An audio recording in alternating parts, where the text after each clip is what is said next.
শনিবার নালে মঙ্গলবার দেখে বাড়ির ঈশান কোণে যাবে, সকালবেলা কিংবা দুপুরে বা সন্ধেবেলা, যাতে কেউ তোমাদেরকে দেখতে না পায়। ঈশান কোণে গিয়ে 1 হাত মতো, একটা মদের বোতলের যত বড় হয় সেরকম 1 হাত মতো গর্ত করে রেখে চলে আসবে।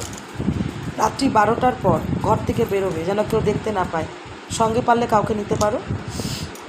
আর তোমার স্বামী যে মদের বোতলে মদ খায়, সেই মদের বোতলটা ছিপিটা খুলে নিয়ে ওই গর্তের সামনে চলে যাবে।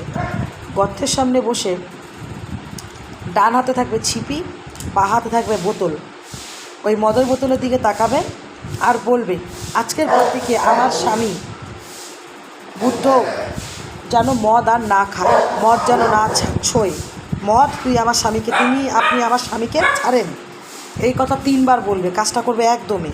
তারপরে ছিপিটাকে ভালো করে আটকে যেই জায়গাটা গর্ত করা হয়েছে সেই জায়গাটা ভালো করে মদের বোতলটা ঢুকিয়ে দিয়ে মাটি দিয়ে চাপা দিয়ে দেবে।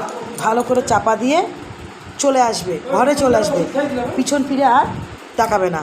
দেখবে 2 থেকে আড়াই থেকে 3 এই মাসের মধ্যে মদ খাওয়া অনেক অনেক অনেক কমে যাবে। জয় শ্রীকৃষ্ণ, রাধা মাধব।